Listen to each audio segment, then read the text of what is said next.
Hola, soy Geraldine Maure, nutricionista clínica y especialista en celiaquía, y el día de hoy quiero hablarles sobre celiaquía y nutrición para conocer los aspectos más importantes relacionados con el estado nutricional y el daño intestinal que genera esta condición llamada celiaquía. La celiaquía no es un trastorno nuevo, ya había sido identificado por Aretaeus de Capadocia en el siglo II a.C., designando la enfermedad como el que padece del intestino. Identificó también este médico griego la diabetes, ¿no? Era un sabio de la época que identificó este trastorno, que lo había relacionado con el consumo de harinas de trigo y el daño grave intestinal que generaba este consumo.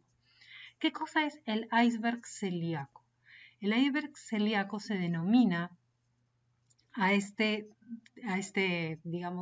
pirámide, este iceberg, en donde la parte que está sobresaliendo del agua, este pico pequeño, son los casos diagnosticados de celiaquía, lo que se conoce, también las personas que tienen síntomas tan evidentes que ya han sido identificados, mientras que todo lo que está en el agua son los síntomas, las personas que pueden tener síntomas, o la gente por lo general pasa 10 años sin diagnóstico o también sin síntomas, que tienen esta enfermedad o la tienen latente. Va a ser desarrollada en algún momento de la vida y se encuentra en la base de esta pirámide. Entonces vemos que solamente se han identificado muy pocos al día de hoy. Digamos que no hay una identificación rápida de este trastorno, pudiendo evitar muchos males relacionados con la celiaquía. Vemos que los diagnosticados son solo entre 10 y 15%, mientras que los no diagnosticados representan entre el 85 y el 90% de celíacos. Esto ojalá cambie pronto. Se estima que el 1% de la población es celíaca. Sin embargo, hay países donde hay más celíacos. Por ejemplo, en México se estima que es el 4%, es bastante más. En el Sahara subsahariana, por ejemplo, es casi endémica la celiaquía. Es decir, acá se rompen los mitos que es una enfermedad de origen europeo. No es así, porque vemos que en países donde no son la mayoría europeos hay mayor cantidad de celiaquía. La celiaquía es generada por personas que consumen estos cereales: trigo, cebada y centeno y todos sus derivados, es decir, pan, galleta, fideos.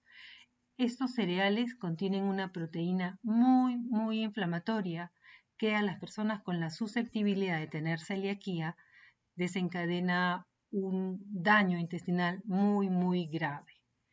Se estima que en otros países, como hablamos anteriormente, la celiaquía puede ir entre 1,5 y 3,5%, como en México. Hay otros estudios que indican que es un poco más. En el Sahara, fíjense, 5,6%. Alemania 0,2%, Estados Unidos 1%. En Perú, desgraciadamente, no hay datos estadísticos. En Chile llega a ser más o menos el 1%. Ya se hizo el estudio. Esperemos que se haga pronto en el Perú un análisis, un estudio, porque yo pienso que debe ser muy similar a la realidad de México, ¿no? Finlandia y Suecia en Europa son los países de más alto nivel de celiaquía, ¿no? ¿Qué sucede con el cuerpo humano y esta proteína de estos cereales de los que he hablado hace un momento? Es que aplanan la vellosidad intestinal. Todo nuestro intestino está recubierto por, se le denomina vellosidad intestinal. Parece ser un terciopelo que digamos recubre todo el intestino. ¿Y qué pasa? Que por estos bordes de las vellosidades intestinales se absorben los nutrientes y también se generan enzimas digestivas para romper los nutrientes y poder aprovecharlos. Pero ¿qué sucede en la celiaquía? Es que esto se aplana. Como vemos en la figura número 3, la vellosidad está totalmente aplanada. En esta realidad ya no se va a absorber ni digerir adecuadamente los alimentos. En el gráfico número 2, acá sí se ve la vellosidad saludable, así es como lo deberíamos tener. Ojo que esto es un aumento muy grande en el microscopio para poder ver el detalle de las células del intestino. Entonces, ¿qué sucede cuando uno consume gluten y es susceptible a dañar el intestino? O sea, tiene la condición genética para desarrollar este trastorno. Puede generar muchas otras enfermedades secundarias. Por ejemplo, osteopenia y osteoporosis, porque se genera una mala absorción de calcio, también vitamina D, una serie de vitaminas importantes para la generación ósea. Entonces se ve esta disminución de la densidad ósea, que se recupera cuando uno deja de consumir el gluten. Ataxia, que es una pérdida de fuerza muscular, linfomas, cardiopatías, también epilepsia por calcificaciones cerebrales específicamente, ¿no? Muchos casos de epilepsia deberían ya prescindir del gluten. Pérdida del esmalte dentario. Los odontólogos también pueden identificar celíacos porque ya la pérdida de esmalte dentario es casi un diagnóstico para el celíaco, un diagnóstico de ser celíaco. Depresión y problemas psiquiátricos son muy elevados en personas con celiaquía. Infertilidad tanto en hombres como en mujeres, ¿no? Entonces tenemos un montón de trastornos. También la enfermedad de Crohn puede verse confundida con la celiaquía o el famoso colon irritable, ¿no? Generalmente hay mucha diarrea, es uno de los principales síntomas de la celiaquía. ¿Qué sucede? Que hoy en día uno escucha hablar de la celiaquía, pero también de la alergia al gluten y la sensibilidad al gluten. Entonces hay que identificar estas tres situaciones porque son distintas, pero las tres tienen la misma cura, que es la restricción del gluten para poder uno desinflamar y sentirse mejor. A diferencia de la celiaquía, que se le denomina la intolerancia al gluten. ¿Por qué intolerancia? Porque el organismo es incapaz no tiene la enzima que rompe este gluten que llega a ser un tóxico para el organismo. Esa es, digamos, la intolerancia al gluten, que es la celiaquía. La alergia al gluten está mediado por otros factores que son la inmunoglobulina IgE o la IgG, ¿no? Acá hay un efecto distinto al anterior, pero puede generar rinitis, inflamaciones, picazón, urticaria, ¿no? Y puede llegar a ser una anafilaxis, ¿no? Esta es una reacción mediada por el sistema inmunológico. Entonces, se puede identificar muchas veces más fácilmente que la celiaquía, porque también se puede confundir una alergia con la intolerancia, pero los exámenes son más sencillos de hacer. ¿Y qué es la sensibilidad al gluten o al trigo? La sensibilidad es más difícil de identificar porque no hay una prueba que me mida la sensibilidad como si puedo medir la IgE o la IgG en alimentos. La sensibilidad no es ni alergia ni intolerancia, pero cada vez que consumo gluten me inflama y no me siento bien. Entonces hay que ir haciendo descartes de alimentos para identificar estas sensibilidades que uno pueda tener no solo al gluten, no solo al trigo, cebada, centeno, sino a muchos otros alimentos también que nos pueden hacer sentir mal o generar inflamaciones crónicas, ¿no? De mucho tiempo y no podemos identificar claramente qué cosa es. Entonces, se estima, por ejemplo, que en España 5% de la población tiene sensibilidad al gluten. Es un número bastante alto. Ya con el 1% se puede considerar una enfermedad de riesgo. Ya es un riesgo de salud pública desde el 1% en que los estados tienen que hacer campañas de prevención, de sensibilización a estos trastornos y de educación para poder diagnosticar más y curarlas rápido, a tiempo. Hay muchas pruebas que se pueden hacer, por ejemplo, hay esta prueba de IgG que es muy útil, igual que la de IgE, donde podemos identificar, por ejemplo, en este caso el gluten. Hay una sensibilidad al gluten, a la quinoa, al trigo. Ojo que esto no es un descarte de celiaquía, es un tipo de alergia que puede ser a muchos alimentos, en este caso al café, a la cocoa, por ejemplo, al orégano.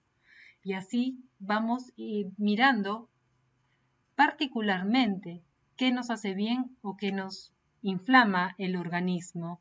Hay una cantidad también de cruces que identifica el grado o la intensidad de la alergia de tipo IgG, ¿no? La quinoa sale con mucha frecuencia, el gluten también, ¿no?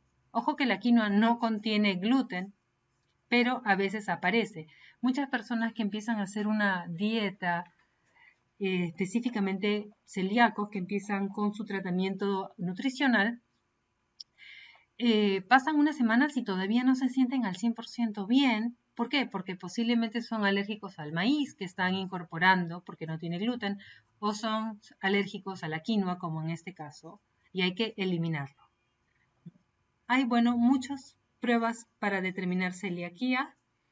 En el consultorio hacemos esta, que se manda a Estados Unidos, identifica 2 marcadores de celiaquía y 3 de sensibilidad. Son 5 marcadores. Acá en el Perú se puede hacer anticuerpo antitransglutaminasa IgA, se puede hacer anticuerpo antigliadina, anticuerpo antiendomicio, ¿no? Antigliadina también se puede hacer acá. ¿Qué pasa? Que se tienen que hacer varias pruebas porque no son pruebas tampoco que sean al 100% fehacientes. Por eso se hacen varias para tratar de identificarlos en distintas pruebas. No es como una prueba, por ejemplo, de colesterol que te indica un número absoluto de colesterol en sangre. Esto no, hasta ahora, desgraciadamente, no es así la celiaquía. ¿Qué pasa? Que se pide también muchas veces la prueba genética. Cerca del 90% de los celíacos tiene este marcador genético que se llama DQ2 y hay otro DQ8 que solo lo tienen el 5% de los celíacos. Muchos tienen ambos, entonces eso hace que sea más cercano a la realidad de la prueba contundente de ser uno o no celíaco. Sin embargo, tampoco es al 100% porque hay personas que son no DQ2 o no DQ8 y son celíacos. Entonces, tampoco la prueba genética llega a ser al 100%. ¿Cuáles son los principales síntomas del celíaco? Es la diarrea. Las personas que son diagnosticadas colon irritable pueden ser también celíacas. La gastritis crónica es otro de los signos, el reflujo, las aftas recurrentes y también el estreñimiento. Por eso no es fácil de identificar, ¿no? La celiaquía. La celiaquía genera una situación que se denomina permeabilidad intestinal. Digamos que son como unos huecos que se generan en el intestino por donde pasan sustancias que no deberían pasar a la sangre, al organismo, toxinas, partículas de alimentos, partículas de medicamentos, patógenos, bacterias, que pasan, ¿ven esta línea de acá? Pasa directamente. Los alimentos y las sustancias deberían ser filtradas por la vellosidad intestinal para así recién ingresar a la sangre. Entonces todo esto hace que uno se vuelva más sensible, sea más alérgico, tenga un menor sistema inmunológico, ¿no? Esa es una representación del intestino permeable. ¿Qué sucede? Que fíjense, en el año 2015, los investigadores, sobre todo el Alessio Fasano, el doctor Fasano, que es una persona estudiosa de la celiaquía, hizo un estudio en celíacos y en no celíacos y midió el consumo de gluten en ambos grupos de población y midió la permeabilidad intestinal en ambos. Y sucede que ambos grupos poblacionales generaban permeabilidad. ¿Qué significa esto? Que todos somos un poco sensibles al gluten. O sea, el gluten es una proteína muy, muy inflamatoria, pero el celíaco va a generar un daño muy, muy grande que va a incluir la destrucción de la vellosidad intestinal. Pero esto es importante a tomar en consideración para que tengan en mente y siempre sepan que el gluten es una proteína muy inflamatoria. Este es un gráfico muy interesante que nos da la visión, nos enseña a identificar, por ejemplo, que en el intestino no todo se absorbe en el mismo lugar, sino que hay espacios, lugares donde, por ejemplo, se absorbe el hierro, que está muy cerca del estómago, el duodeno, el yeyuno, ¿no? La vitamina B12 se absorbe al final del íleon, por ejemplo. Entonces, nosotros muchas veces el celíaco es identificado o es diagnosticado debido a una anemia crónica, por ejemplo, que no se sabe por qué es, ¿no? Y es porque el hierro se absorbe en esta zona donde debe estar muy, muy dañada por la celiaquía. Y así, hay en realidad una desnutrición muy grande en los pacientes crónicos celíacos que muchos años han pasado con ese trastorno y han generado ya deficiencias vitamínicas importantes que hay que, ¿no? Digamos, hay que renutrir a los pacientes celíacos. Fíjense que hay un montón de trastornos que son secundarios a la celiaquía y se ha visto que mucho más celíacos las sufren.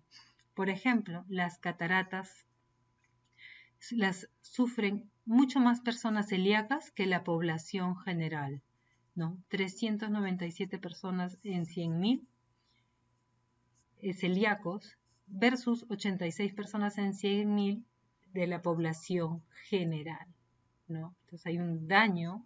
Ojo que no todos los celíacos van a desarrollar todos estos trastornos que voy a mencionar ahorita, sino solo algunos. La estatura pequeña también es muchas veces casi un diagnóstico de la enfermedad celíaca. La anemia, como hablamos hace un momento, la deficiencia de vitamina B12, ¿no? La deficiencia de ácido fólico también. Y todo esto exacerba los síntomas de daño de las mucosas, ¿no? Porque genera más aftas bucales, por ejemplo, la deficiencia de ácido fólico, úlceras, retardo en el crecimiento, hinchazón de la lengua, una serie de síntomas que no son deseables que se ven en muchos de los celíacos. La osteopenia, la osteoporosis, también hasta un 70% de celíacos recién diagnosticados tienen osteopenia. Esta se va recuperando a medida que uno va haciendo la dieta libre de gluten. Va regenerando esta vellosidad intestinal y el hueso se vuelve a la normalidad, vuelve a su densidad normal. La dermatitis herpetiforme, que vemos que son como estos puntitos rojos, ¿no? En el cuerpo, es casi un diagnóstico de la celiaquía. La psoriasis también es mayor en pacientes celíacos, el vitiligo, la pérdida del esmalte dentario, infertilidad tanto en hombres como en mujeres, la pérdida de cabello también es otra manifestación.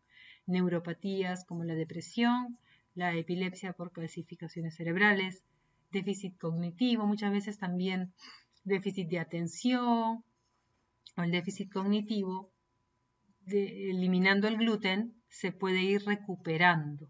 Cefalea y enfermedad celíaca también, ¿no? Mucho mayor es la población con cefaleas celíacas que las no celíacas. La esquizofrenia también, y la población que más celiaquía tiene es la población síndrome Down, que llega al 16% aproximadamente. Ellos deberían llevar una dieta libre de gluten, ¿no? Siempre, o al menos probarla muchos meses para ver si hay una mejora también en la población con síndrome Down.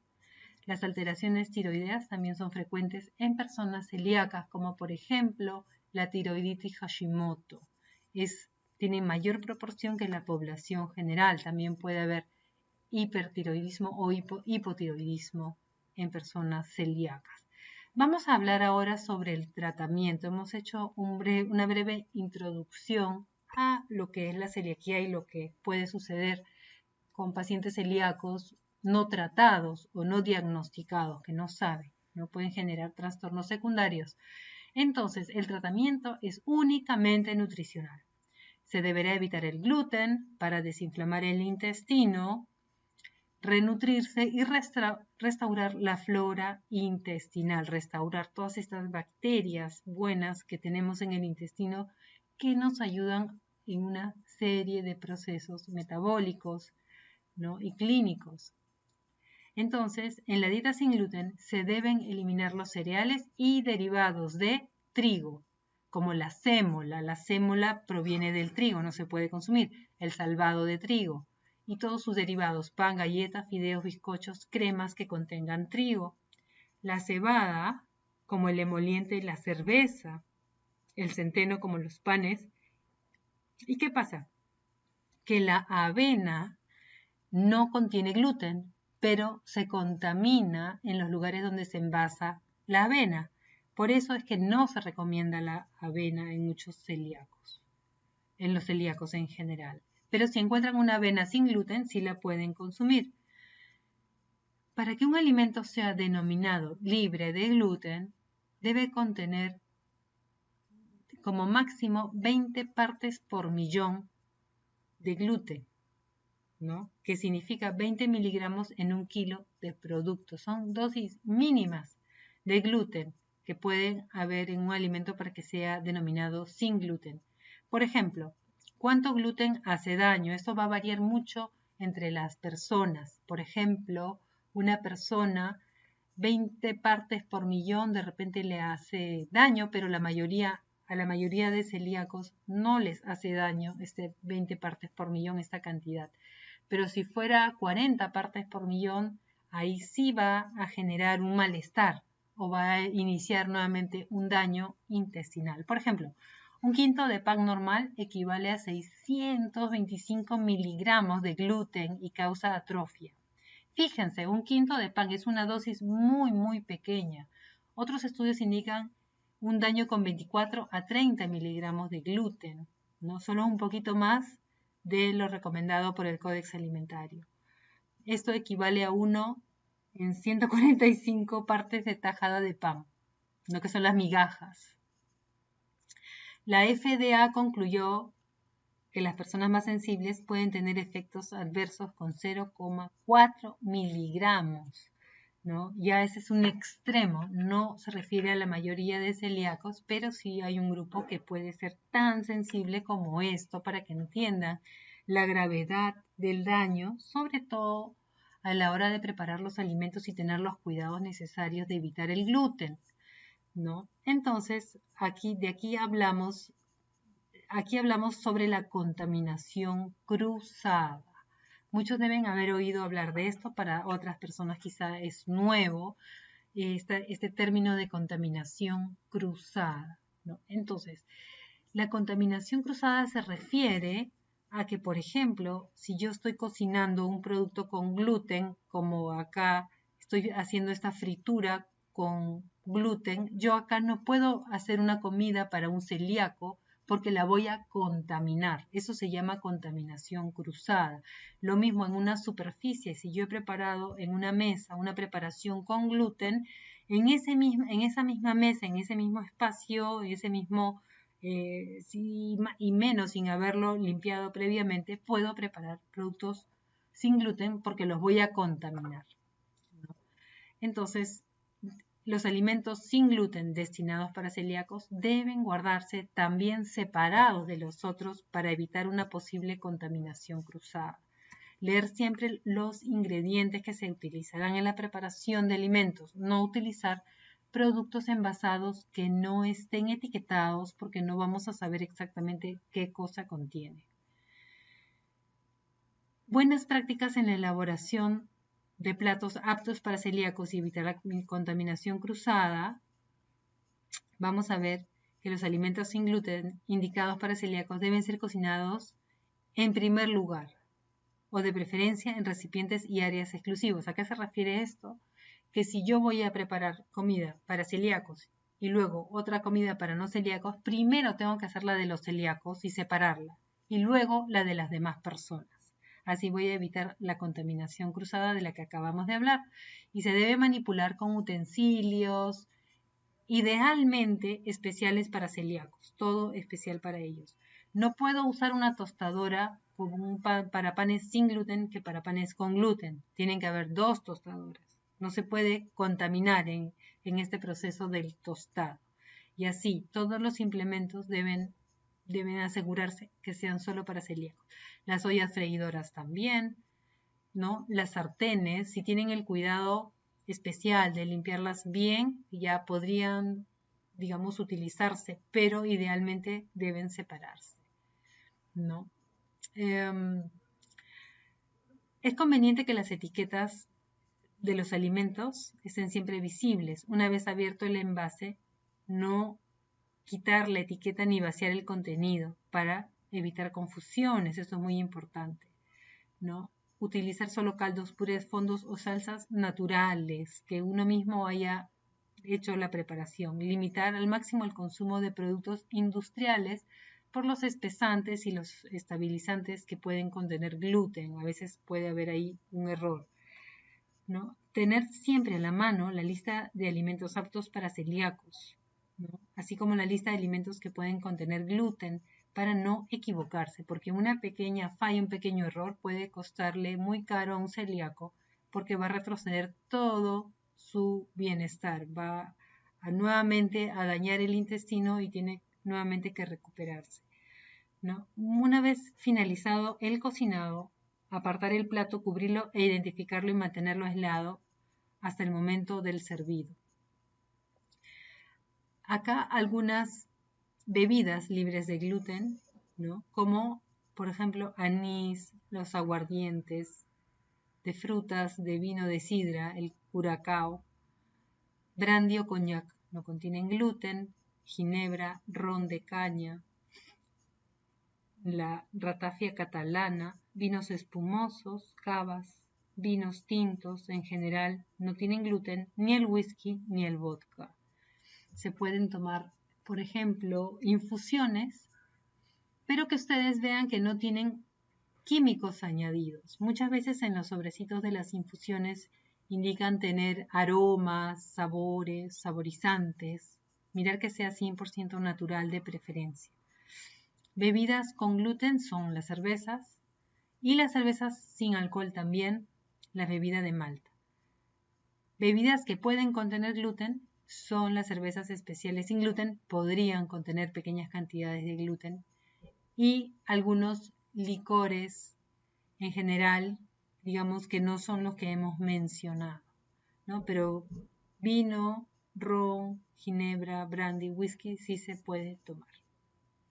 Aditivos que contienen gluten. Acá tienen esta lista. Generalmente son los que tienen esta identificación E1404, E1410, ¿no? Generalmente son los almidones, maltodextrina, cereales de trigo, emulsificantes, estabilizadores, harinas, malta, proteína vegetal hidrolizada, saborizante a malta, vinagre de malta. El vinagre de vino sí se puede tomar, ¿no? Entonces acá también deben tener cuidado con la pasta dental, el lápiz labial y otros productos farmacéuticos, porque las pastillas también pueden contener gluten. El recubrimiento de las pastillas, sobre todo. Muy pocas medicinas indican tiene o no contiene gluten. Eso debería ir cambiando y los medicamentos deberían ya todos identificar si tienen o no tienen gluten. Entonces vamos a ver cuáles son los principales problemas con el gluten. Los desayunos, ¿no? Y muchos snacks. Entonces, acá hay que hacer pequeños cambios. Uno es, bueno, consumir panes sin gluten y ahí ya no va a haber ningún problema, pero también se pueden consumir muchos otros productos que naturalmente no contienen gluten. Las personas celíacas muchas veces son intolerantes a la lactosa o alérgicas a los lácteos. Entonces se recomienda eliminar los lácteos también en estas primeras etapas de la dieta libre de gluten. Se van a sentir mucho mejor con menos gases, menos inflamación, porque la proteína de la leche de vaca es también muy inflamatoria. Entonces, al inicio, por lo menos unos 21 días, eliminar gluten y lácteos y luego incorporar los lácteos y analizar cómo les afecta puede que quizá no tengan ningún problema o puede que quizá les dé muchos gases, ¿no? Por ejemplo, acá algunos ejemplos de desayuno. Quinoa con frutas, quinoa cocida con frutas, huevos, infusiones, sangrecita. La sangrecita es interesante porque tiene mucho hierro y puede ayudar a combatir la anemia. Con papas o yucas. El camote también es una buena opción para el desayuno en vez del pan. Café pasado o infusiones, no café instantáneo, sino pasado, porque el café instantáneo puede tener color caramelo, que es un colorante, que muchas veces se hace con almidones y pueden tener gluten. Por ejemplo, otra opción es tomar jugos variados, panes sin gluten, queso o huevo, ¿no? De preferencia huevo, si es que por ahí quizá la leche no les caiga bien. También los tamales, las humitas son ideales porque son hechas a base de maíz. Las frutas, panqueques libres de gluten que se pueden hacer con harinas de quinoa, maicena, harina de arroz, ¿no? Hay una serie de harinas ideales para realizar productos libres de gluten casi iguales a lo que estábamos acostumbrados antes de comer con gluten, ¿no? Las harinas normales. Hay cereales en cajas sin gluten, ¿no? Pueden usar también leche descremada o también pueden usar leche de almendras o leche de coco. Ese tipo de leches son también ideales en estos primeros 21 días de tratamiento. Snacks, por ejemplo, la canchita es una buena opción, maíz cancha o tostado, barras de quinoa de kiwicha, frutos secos, son excelentes. Frutas en general y queques que ustedes sepan que no contienen gluten, que sean certificados libres de gluten de preferencia, para evitar esas pequeñas contaminaciones. Los almuerzos y las cenas, por ejemplo, podemos incorporar todo tipo de alimentos, sopas, ensaladas, cremas libres de harinas que puedan llevar maicena, carnes estofadas u horneadas, ceviches, anticuchos, suspiro a la limeña. Entre los postres hay el crème brûlée, las ensaladas de frutas que no contienen gluten. En casa de un celíaco, lo ideal es ya no comprar harinas de trigo, ni para el resto de la familia, porque ni cuenta se van a dar que están consumiendo maicena o harina de quinoa u otro tipo de harinas. Y así ayudamos al celíaco a evitar estas contaminaciones cruzadas, ¿no? Precauciones con gluten oculto en alimentos, medicinas y cosméticos, ¿no? Es imposible consumir salchichas o embutidos porque son un mix con almidones, son una mezcla que nadie sabe ni siquiera qué cosas son, salvo hay algunos lugares como la salchichería o la tienda de Tito donde venden embutidos artesanales y la de Deli France, porque ambas hacen los embutidos del día y no contienen gluten. No les echan harina, sino hierbas aromáticas y sales. Siempre es bueno preguntar de todas maneras antes de comprar. Hay algunos quesos que tienen gluten, sobre todo los más corrientes, los quesos tipo Edam, algunos podrían tener harinas, ¿no? Algunos yogurts se pueden espesar también con harinas porque no son 100% yogures muy bien elaborados, sino son más que nada productos lácteos a los que se les han añadido espesantes, ¿no? Hay que tener cuidado con eso. Muchos patés, conservas que tengan salsas, ¿no? La conserva de atún, la conserva en agua o en aceite no contienen gluten. Esas sí se pueden consumir. Las que no se pueden consumir son las conservas que vienen en salsa de mostaza, salsa de tomate, esas de ninguna manera. Papas fritas en restaurantes o envasadas siempre traen algo de harina para que se peguen los sabores, pero siempre, digamos, pueden estar contaminadas. Quizá una u otra no se hagan, pero en general la gran mayoría sí, ¿no? Cafés y tés solubles no se recomienda. Caramelos, golosinas, entre otros, tampoco. Por precaución, salvo que diga que son libres de gluten. Vamos a ver estos símbolos sin gluten que indican que el producto puede contener menos de 20 partes por millón de gluten en los alimentos. Son productos certificados. ¿Qué sucede? Que muchos cereales sin gluten o productos a granel pueden contener, gluten, a pesar de ser, por ejemplo, productos que naturalmente no contienen gluten. ¿A qué me refiero? Que, por ejemplo, una harina de maíz o una harina de menestras que naturalmente no tiene gluten puede estar contaminada. Por ejemplo, de una muestra de 22 productos que naturalmente no contienen gluten en Estados Unidos, se encontró que 59% contenía menos de 5 partes por millón, estaba bien. 32% contenía más de 20 partes por millón y no se les puede considerar libres de gluten. 41% tenía entre 8.5 y fíjense, y 2.950 partes por millón. Entonces hay que tener mucho cuidado y tratar siempre de consumir harinas que naturalmente no tienen gluten, que digan que no, que son certificadas libres de gluten. Es importante porque si no, un celíaco que está llevando una dieta libre de gluten no comprende por qué no está mejorando como debería mejorar sin el consumo de gluten.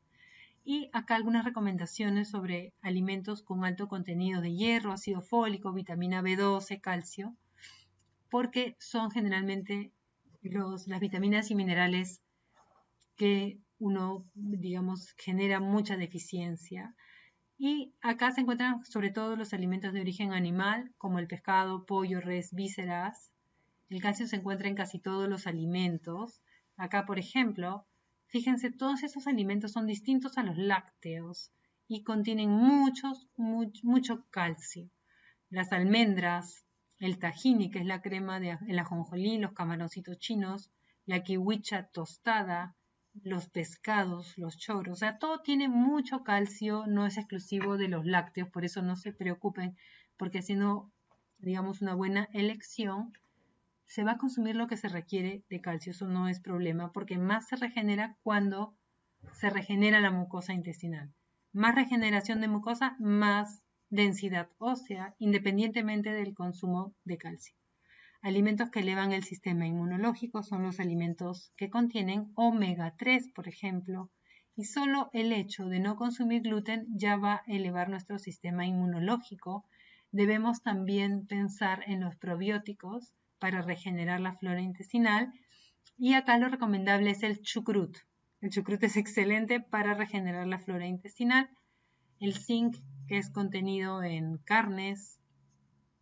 La vitamina D se encuentra en la yema de huevo y se obtiene también de la exposición a la luz solar. La glutamina también se recomienda porque ayuda muchísimo a regenerar la mucosa intestinal y incrementar vitaminas y minerales inicialmente con suplementos libres de gluten porque va a ayudarnos mucho a recuperarnos nutricionalmente.